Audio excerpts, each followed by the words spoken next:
Well, good morning, everyone, and welcome. And lovely to see you all. I've missed you all. I've been away for a few weeks, to say the least. Welcome. Where did you go, Mrs. Gray? I've been to London to see the Queen. No, I went to London to see ABBA, which was absolutely brilliant with my sister. So I got to say that was brilliant. And spending time with my sister for after 2 years has been absolutely a godsend, and a few other things as well. But no, welcome everyone on YouTube, welcome on Facebook, welcome on Zoom, welcome everyone in church. There's loads of people in today. I think they knew it was chocolate and communion. No, bacon. Oh, and bacon sandwiches and chocolate, I noticed. So welcome everyone. I am so glad to see you here, and I'm so glad to be back. Stephen. Yeah, it is good to see you all. For the guys here, you may see a little card. You can write your thankful comments, things you're thankful for. I'm thankful that Shan's back, because we were surviving on takeaways. And in Crewkerne, there's not that many takeaways. It's like, what do you want tonight? Do you want a burger? Do you want a kebab? Or do you want an Indian? Do you want a Chinese? And then repeat. And so it's good to have you back, Mr. Gray, yeah.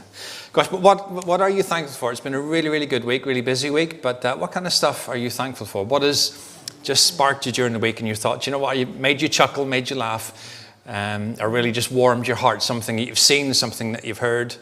Just something that you think, you know what, this is really, really good. And I'm really thankful to God for that. So while you think about that, we're going to have a worship song together. It's actually one of the classic old hymns, Holy, Holy, Holy.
Well, good morning and welcome back. Absolutely lovely to sing Holy, Holy, Holy. Takes me back to literally years and years ago when I was in school and a very strict music teacher saying, pronounce the words correctly, which is quite ironic when we're all Welsh. But there we go. Jude, what are you thankful for? Jude has said, for friendship, friends, and food, all shared together. Can't get any better than that, can you? We are thankful for friends and food and everything. Annabelle, for everybody's life, including mine, and for how God works. I like that. This one literally made me laugh out loud. Damaris, that my mother-in-law has gone to visit her other daughter for a week. Yes, I think we're always thankful for mother-in-laws that go visit somebody else for a week. That's really good. Marcia, seeing friends and having a good laugh. Yeah, I've literally caught up with a couple of friends today, haven't seen since the pandemic started, and it is glorious. It is lovely to see and joy and just hug and just see everyone. Yeah, brilliant. Love this one. It came straight to me and not you. For our pastor who gives beyond the call of duty to care for those who need help. Did you read that? No, no, I didn't. No. Steve, did you write it?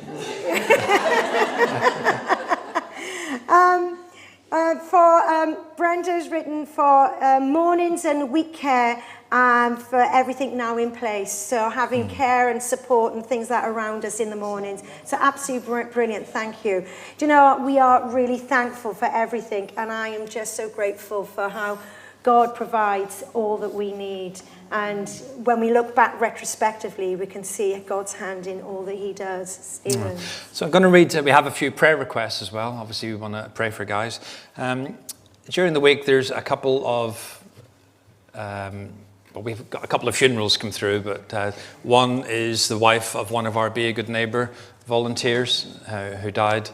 And we want to pray for the family that it's quite a shock for them. We have, again, one of our Be a Good Neighbour volunteers just been diagnosed with skin cancer. We want to pray for him as well.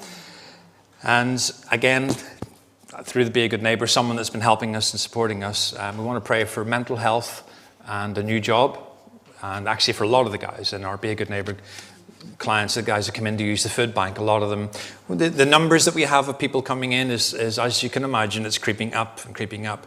And we have new people in every week just using the services, getting the food, getting the meals. And again, we're thankful that we can do that. But each of these families that come in, each of these individuals that come in have needs. Not just that you give them something on a plate, or this morning that we give them a bacon buddy or whatever it is, but they have needs that go beyond just a meal. And we want to pray that we can actually help these guys in any way that we can.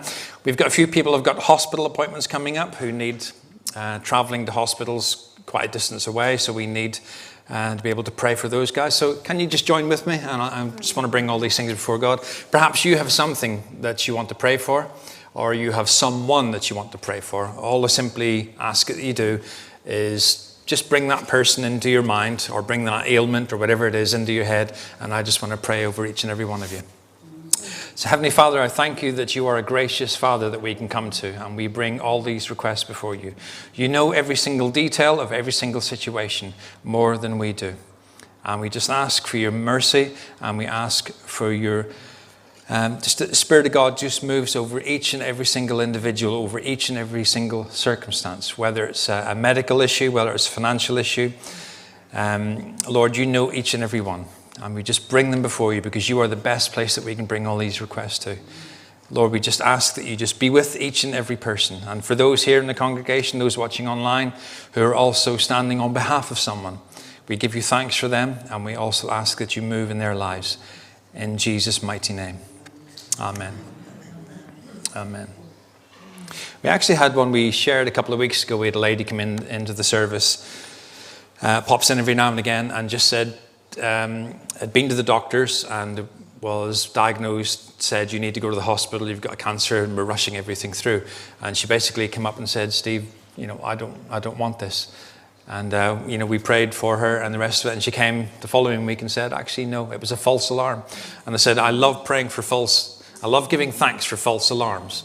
You know, I give thanks for all the medical, all the NHS, but what a really lovely thing to be able to say, this was a false alarm.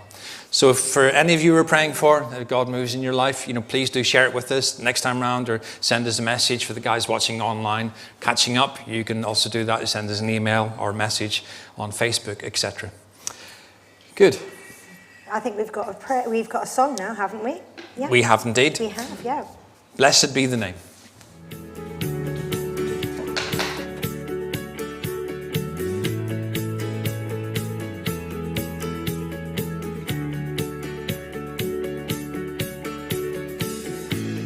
Blessed be your name in the land that is plentiful, where the streams of abundance flow. Blessed be your name. Blessed be your name when I'm found in the desert place, though I walk through the wilderness. Blessed be your name. Every blessing you pour out, I'll turn back to praise. When the darkness closes in, Lord, still I will say, blessed be the name of the Lord. Blessed be your name. Blessed be the name of the Lord. Blessed be your glorious name.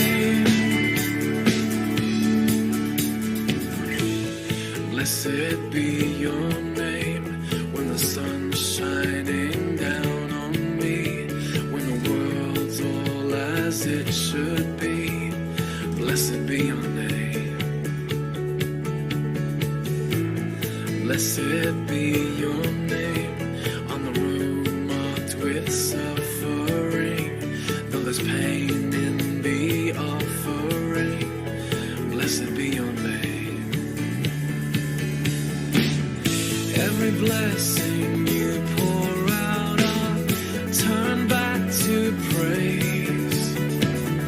When the darkness closes in, Lord, still I will say, blessed be the name of the Lord. Blessed be your name. Blessed be the name of the Lord. Blessed be your glorious name. Give and take away. You give and take away. My heart will choose to say, Lord, blessed be your name. Give and take away. You give and take away. My heart will choose to say, Lord, blessed be your name. Blessed be the name of the Lord. Blessed be your name. Blessed be the name of the Lord. Blessed be your glorious name. Blessed be the name of the Lord. Blessed be your name. Blessed be the name of the Lord.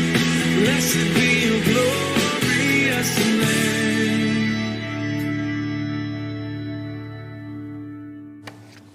Yeah, God, blessed be your name. You are absolutely amazing. And there is one line that just there for me today just stood out in there. We choose to say that.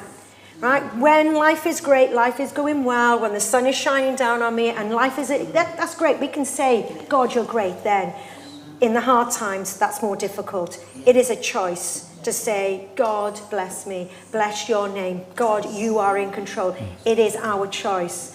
Okay, that's my sermon. I hope you can top that now, because it's you next. Let's finish.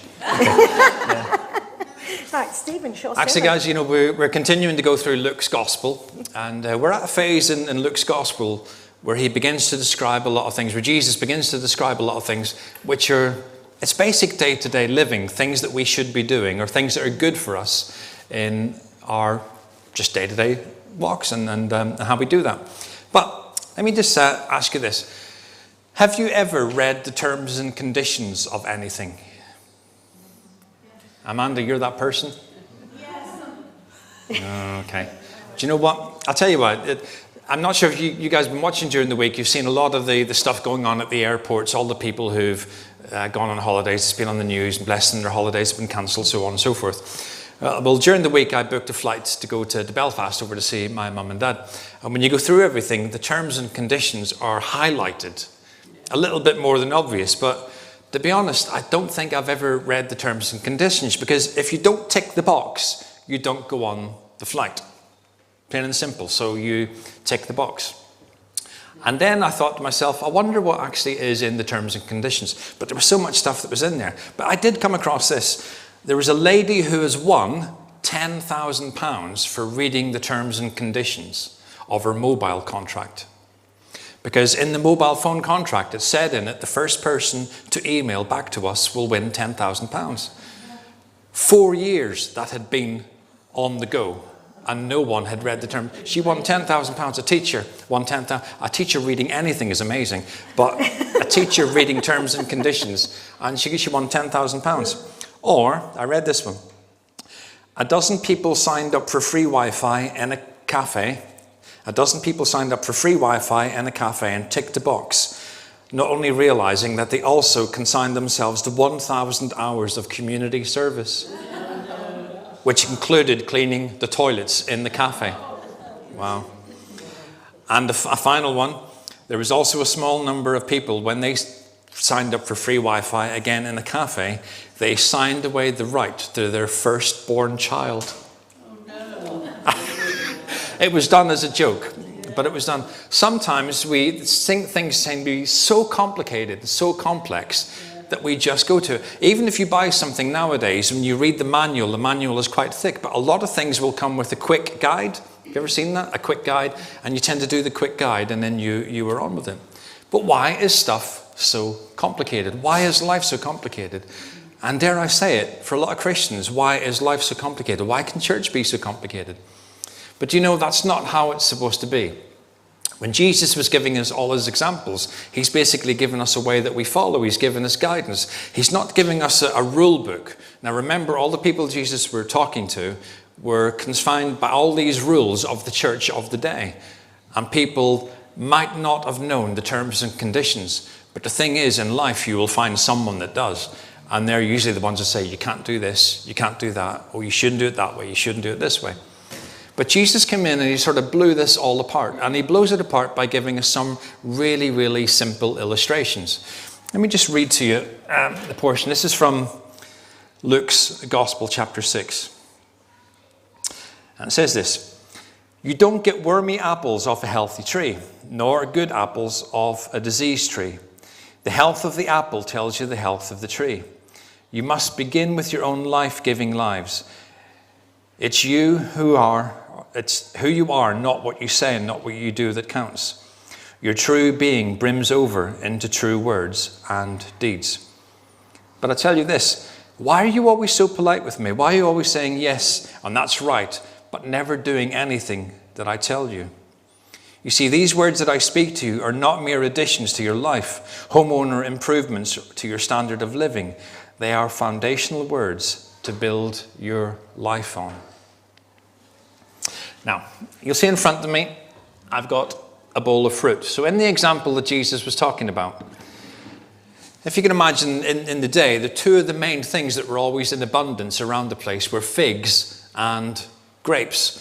Now, I'm okay with grapes. Anyone here like grapes? Do you know what? I went to Waitrose last night, just especially for this, and brought some grapes. And apparently these grapes, I'm not sure which one's which, but one comes from India and the other one comes from Chile. Wow, what a world we live in when I'm eating something from Chile. I'm not sure which one's which. Is it? Okay, that's good. Okay. Sorry for the guys online, we've got a fight starting in the church over which one's best. Anyway, so Jesus is talking about the fruit of the vine, and he's also talking about figs. Anyone here? Do you know what? I love figs that come in a biscuit. I think you'll find they're fig rolls. Anyone like fig rolls? Yeah, who doesn't like fig rolls? Well, I don't anyway. Figs, I picked up some figs. These figs come from Peru. I don't, Paddington Bear brought them over or something, but these figs, again, what a world that we live in. But Jesus was surrounded by figs and was surrounded by grapes. But he's given an illustration to say, listen, you don't get figs from a grapevine, and you don't get grapes from a fig tree. Everything is specific. And I sort of thought, I wonder what we could use today. And again, I picked up some oranges, part of our staple diet. Where do these oranges come from? They bloom and come from Spain. My figs come from my garden. Yeah. Wow. Yeah. Apples, where did the apples come from? Well, apparently these apples come from Morocco. And I picked up the bananas. Where do the bananas come from? A banana tree. I don't know where these ones come from, so I'll just assume they come from a banana tree. But Jesus is trying to say something really simple in life. And sometimes the more simple way we can look at something, the easier it is to understand it. Jesus said, listen, the fruit that you are, the product that you are, comes from the fact that you are grounded in that thing. An apple can't say to an orange, I want to be an apple, or I want to be an orange, or vice versa. You are exactly what Jesus destines you to be. So don't try to be someone else. And that's the simplest thing with fruit. Don't try to be something else. Be the thing that you are good at. And the temptation, we're going to show a little video in a little bit. It's a little bit of a laugh. But again, it's about Facebook, social media and stuff like that. The temptation is to be someone else, isn't it? The temptation is to look like someone else, to do something else. But Jesus is saying, for goodness sake, be who you are. And then he gives a second example, which is not about fruit. By the way, help yourselves to the fruit later, not at the moment. Help yourselves to the fruit. But then Jesus begins to talk about your mouth and begins to talk about your heart. And the famous saying is, the heart of the matter. Have you ever heard that phrase? What's the heart of the matter? The heart of the matter is the matter of your heart. But Jesus says, you know what? What comes out of your mouth actually is a reflection of what's going on inside your life.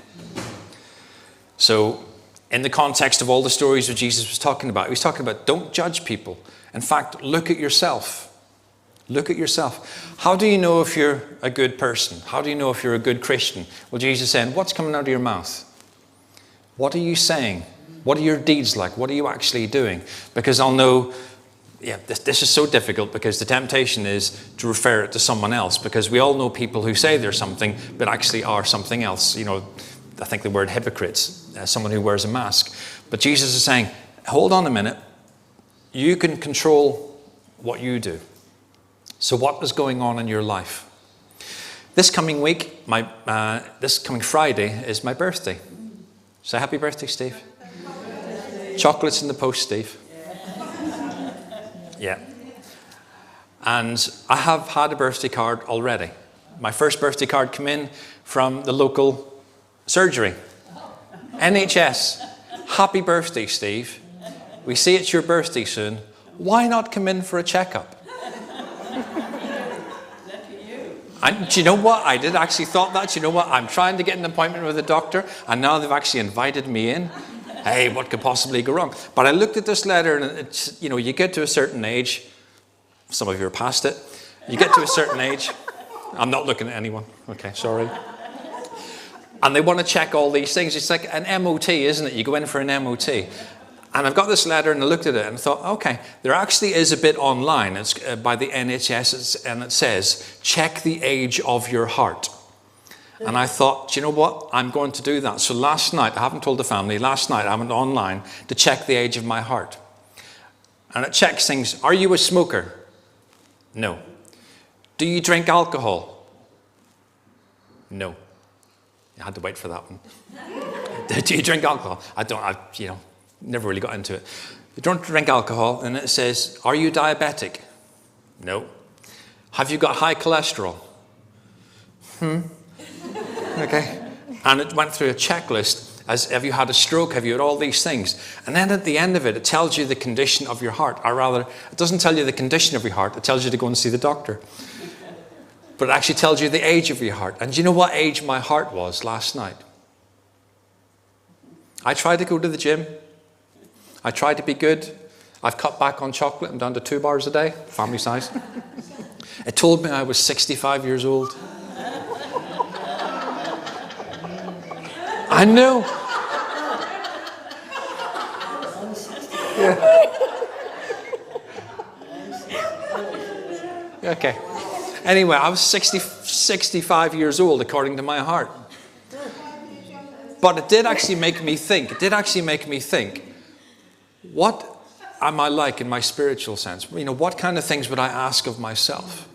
What comes out of my heart or out of my mouth is a reflection. Jesus is keeping it really, really simple. Don't overcomplicate it. Jesus is saying, whatever you're saying, think about it. Because it's a reflection of what you're putting into your life. And guys, we are products of what we're putting into it. My heart is a product. My cholesterol is a product. Oh yeah, blood pressure. It asked about blood pressure. And there wasn't the box that said married to a Welsh person. But yeah, I've got high blood pressure. It's not because of me. No, I'm a blessing. Okay, let's have a vote. Let's put this to the test. No, so it asked all these things, and I sort of thought, what am I doing in my life? What kind of things? Jesus is giving me values. Jesus came to the earth to save us because we were lost in rules and we were lost in all kinds of stuff. And Jesus is saying, guys, keep it simple. You cannot be a banana if you're an apple. You cannot be a fig if you're a grape. Be content with who you are, but be the full version of who you are. So whatever you say, and I can only ask that we all do this, and you don't have to do this, by the way, but when you get up in the morning and you're standing in front of the mirror, getting ready for work, or getting ready to go out, whatever it is, look at yourself. We are a reflection of what we take on inside. So you might have the tendency to blow up every now and again, to something become angry every now and again. It's probably down to something that's eating you up from the outside in, and is then eating you from the inside out. So don't look at other people. When you leave this building today, forget the fact that I'm 65 years of age. I'm not. I can tell you I'm not. Yeah, I'm not going to tell you what I am, but I'm not 65 years of age. Forget all those things and say, God, who am I supposed to be? And Jesus is saying, you're a product of what's going into your life. If you need to change that, well then it's probably good that you do a little bit of a test on yourself and say, God, what is actually going on in my life? What am I watching? What am I reading? What am I eating? All those kind of things have a reflection on our lives. Can we show this little video now? Again, it's just about trying to be a bit like someone else, but be yourself.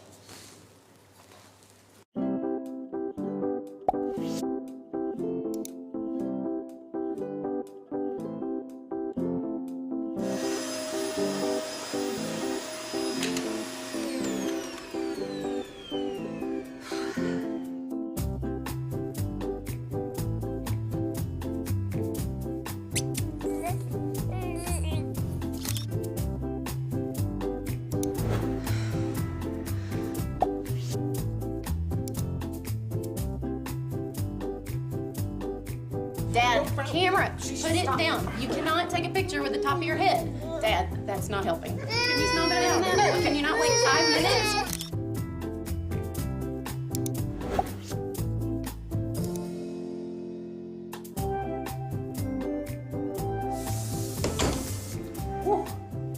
Oh, hey, if you're going in there, you're gonna want that. Love you.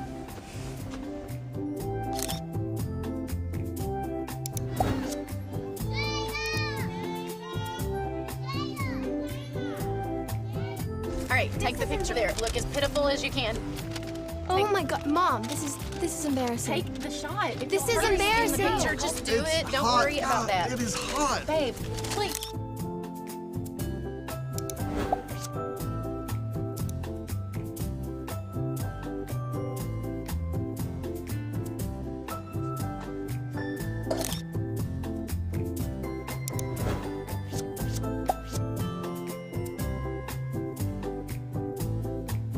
I want pizza. We're not having pizza. I'll give you ice cream if you taste. It doesn't matter if it's Well, you don't even know. It You haven't tastes tried. bad. Well, it doesn't. You'll see it tastes good. All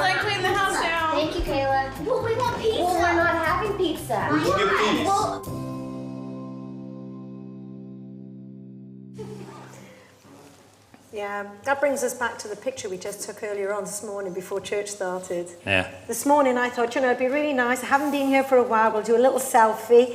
So I said, smile, to which point you just pulled every face going. I thought, well, that's going to ruin the Facebook page, isn't it? So do a nice one. Yeah, our idea of who we are and everything else, it is something I certainly struggled with as a brand new Christian.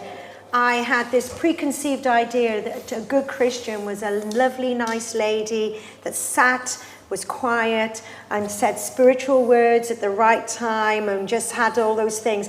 And I couldn't understand how God created me as this Can I record you saying this? I know. But God created me as this loud person that just gets everything wrong. But God knows. And God wanted me to be just me and not to pretend to be something else. So we've got a song here, You Are Enough. And No, you that was are. the video. Oh, that was enough. That was the video. Yeah. Oh, I thought it was a song. Video, You Are Enough. You are enough. You are exactly who you're supposed to be. God knew you when he formed you.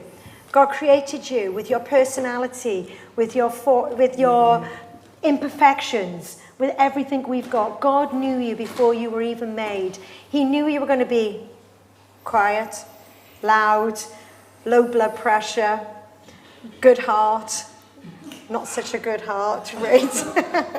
But he knew who you were going to be and where your life was going to be.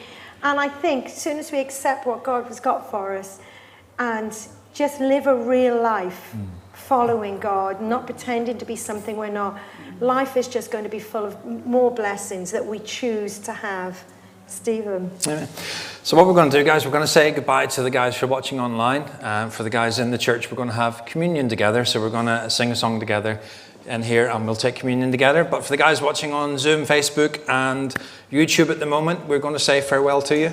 It's been good to have you and really, really good. And we'll catch up with you again next week. God bless you.